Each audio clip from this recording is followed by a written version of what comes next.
بسم اللہ الرحمن الرحیم۔ سوال یہ ہے، کیا حضرت عیسیٰ علیہ السلام اور حضرت امام مہدی ایک وقت میں تشریف لائیں گے؟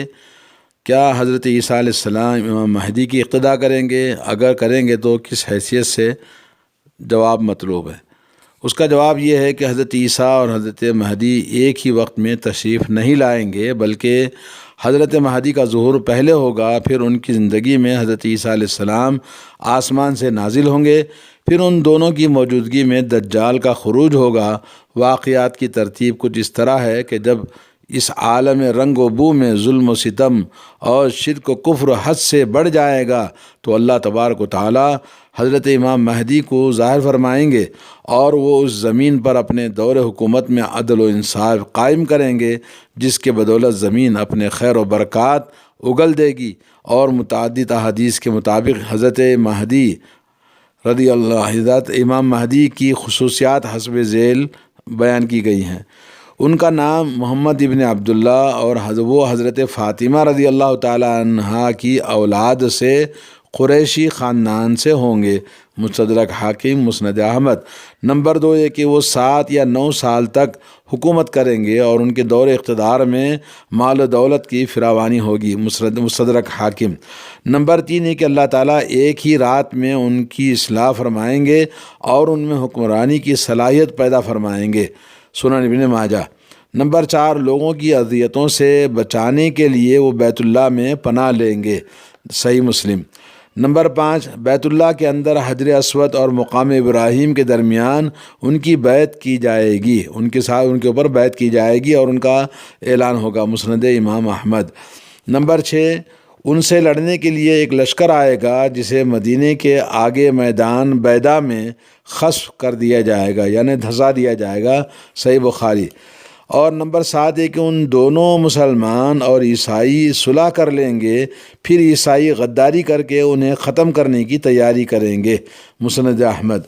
نمبر 8 یہ ہے کہ حضرت مہدی اپنے مسلمان بھائیوں کی مدد کے لیے روانہ ہوں گے اور ان کے ہمراہ ایک لشکر ہوگا، اور عیسائیوں کی تعداد دیکھ کر 1/3 مسلمان میدان سے بھاگ جائیں گے اور 1/3 جام شہادت نوش کریں گے اور 1/3 مسلمان عیسائیوں پر فتح پائیں گے۔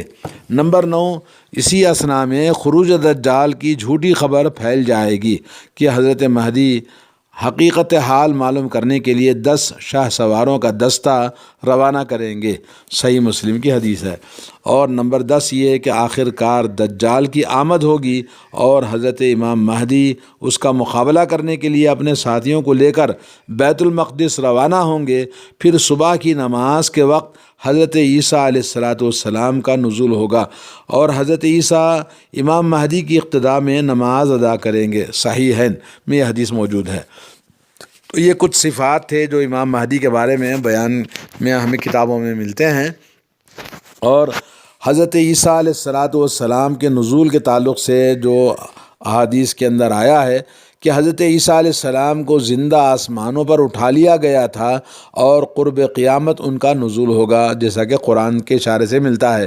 نمبر 2 دمشق میں جامع اموی کے سفید مینار جو کہ 74 ہجری میں بنایا گیا تھا، فرشتوں کے سہارے اس مینار پر حضرت عیسیٰ علیہ السلام اتریں گے۔ صحیح مسلم۔ نمبر 3 ہے کہ زمین پر 40 برس قیام کے دوران وہ مندرجہ ذیل کام سر انجام دیں گے، یعنی مندرجہ ذیل وہ کام کریں گے۔ فلسطین میں ریاست اسرائیل کی دارالحکومت تل ابیب کے نزدیک مقام پر دجال کو خود قتل کریں گے۔ صحیح مسلم۔ اور روئے زمین پر خنزیروں سے زمین کو پاک کر دیں گے، جو انگریزوں کی محبوب غذا ہے۔ صحیح مسلم۔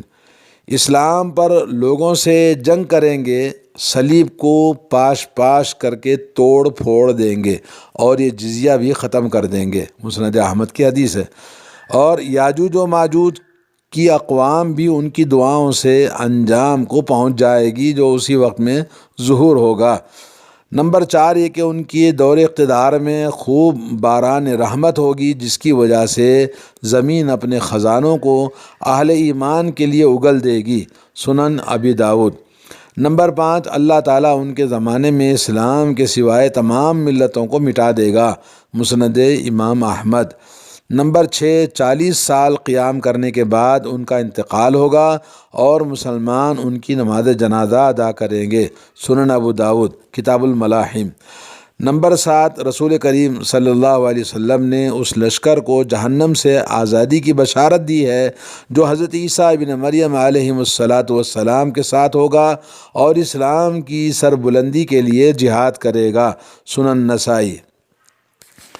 تو سوال کے دوسرے جز کی حضرت عیسیٰ علیہ السلام کس حیثیت سے دوبارہ تشریف لائیں گے، تو جواب یہ ہے کہ ان کا دوبارہ دنیا میں آنا نبی مقرر ہو کر آنے والے شخص کی حیثیت سے نہیں ہوگا، بلکہ نہ ہی ان پر وحی نازل ہوگی اور نہ ہی کوئی نیا پیغام لے کر آئیں گے، بلکہ وہ شریعت محمدی میں کوئی اضافہ یا کمی نہیں کریں گے اور وہ لوگوں کو اپنے اوپر ایمان لانے کی دعوت نہیں دیں گے اور نہ ہی وہ اپنے ماننے والوں کی ایک الگ امت بنائیں گے، بلکہ وہ مسلمانوں کی جماعت میں آ کر محض ایک فرد کی حیثیت سے شامل ہوں گے، امت محمدی کے ایک فرد امتی ہوں گے۔ مسلمانوں کے امیر کے پیچھے نماز ادا کرنے کا مطلب یہ ہوگا کہ وہ پیغمبر کی حیثیت سے تشریف نہیں لائے ہیں، ان کا آنا اس نوعیت سے ہوگا کہ ایک صدر ریاست کے دور میں کوئی سابق صدر آئے اور وقت کے صدر کے ماتحتی میں رہتے ہوئے مملکت کی کوئی خدمت سر انجام دے تو ان سے منصب کے نبوت پر چھینا نہیں جائے گا، بلکہ اس کی مدت ختم ہو چکی ہوگی جیسے انہوں نے اپنے دوبارہ آمد سے پہلے زندگی میں ادا کیا تھا۔ قرآن و حدیث میں اس بات کی وضاحت ہے کہ رسول اللہ صلی اللہ علیہ وسلم کے بعد کوئی نبوت نہیں ہے، کوئی نبی نہیں آنے والا ہے، اور دوسری طرف احادیث یہ خبر بھی دیتی ہیں کہ عیسیٰ ابن مریم علیہ السلام وہ دوبارہ نازل ہوں گے اور اس سے صرف صاف ظاہر ہوتا ہے کہ یہ آمد ثانی منصب نبوت کے فرائض انجام دینے کے لیے نہیں ہے، بلکہ وہ اس وقت میں رائج تمام ملتوں کو ختم کر کے صرف ملت محمدیہ اور ملت اسلام کی ترویج و اشاعت کے لیے اپنی توانائیاں خرچ کریں گے۔ علماء اسلام نے اس مسئلے کو پوری وضاحت کے ساتھ اپنی کتابوں میں تفصیل کے ساتھ بیان کیا ہے۔ اور اسی طرح سے حیات مسیح کے سلسلے میں ایک سوال کے جواب میں کہ حیات مسیح اور نزول مسیح علیہ السلام کا عقیدہ ہمارے یہاں پر بنیادی عقائد میں سے ہے، جس کی بنیاد قرآنی آیات اور متعدد احادیث میں موجود ہے جو معنوی طور پر حد تواتر کو پہنچتی ہیں۔ ہمارا کام اس عقیدے پر دلائل مہیا کرنا ہے، انہیں قابل یقین بنا کر کسی کے دل میں اتارنا یہ اللہ تعالیٰ کا کام ہے۔ واضح رہے کہ حیات عیسیٰ اور نزول عیسیٰ علیہ السلام کا عقیدہ امت کا اجماع ہے اس پر، اور رسول اللہ صلی اللہ علیہ وسلم نے فرمایا کہ اللہ تعالیٰ میری امت کو گمراہی پر کبھی جمع نہیں کرے گا، مستدرک حاکم۔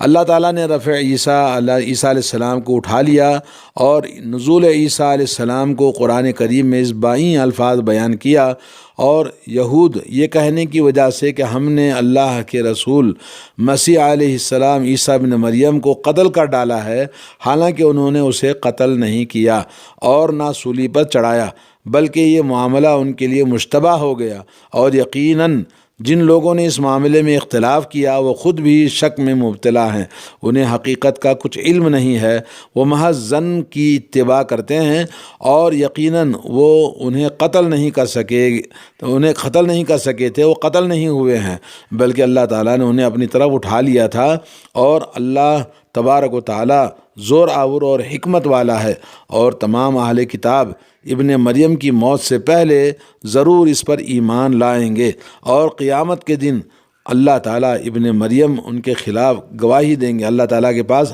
ابن مریم ان کے خلاف گواہی دیں گے۔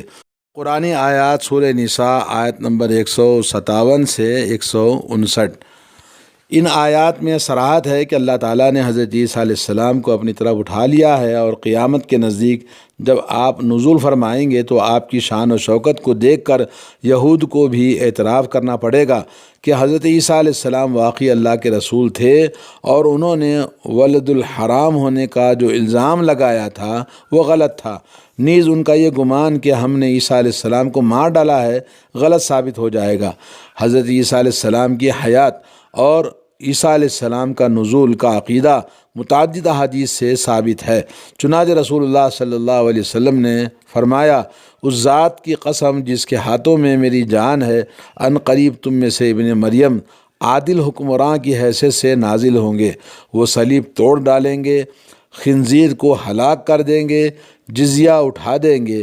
اس زمانے میں مال کی اتنی فراوانی ہوگی کہ اسے کوئی بھی قبول نہ کرے گا، اور ایک سجدہ ان کے نزدیک دنیا و ما فیہا سے بہتر ہوگا۔ اگر چاہو تو قرآن کریم کی آیت پڑھ لو کہ تم تمام اہل کتاب ابن مریم کی موت سے پہلے ضرور ان پر ایمان لائیں گے۔ صحیح بخاری کی حدیث ہے۔ اور حضرت ابو ہریرہ رضی اللہ تعالیٰ عنہ سے مروی ہے کہ بیان کرتے ہیں کہ تقریباً 15 تابعین اس میں بیان کرتے ہیں کہ پھر حضرت ابو ہریرہ کے علاوہ حضرت جابر بن عبداللہ، حضرت نواس بن سمعان، اور حضرت عبداللہ بن عمر بن العاص، حضرت حذیفہ بن اسید، حضرت عائشہ رضی اللہ تعالی عنہا ام المؤمنین، اور حضرت عبداللہ بن مسعود، حضرت مجمع بن حارثہ، حضرت عبداللہ بن مغفل، حضرت واثلہ بن اسقا، حضرت ابو امامہ، حضرت عثمان بن ابی العاص، حضرت ثوبان رضی اللہ تعالی عنہم اجمعین سے بھی یہ حدیث مروی ہے کہ عیسیٰ علیہ السلام نازل ہوں گے، ان کا نزول ہوگا۔ اختصار کے پیش نظر اتنی بات سمجھنے کے لیے کافی ہے۔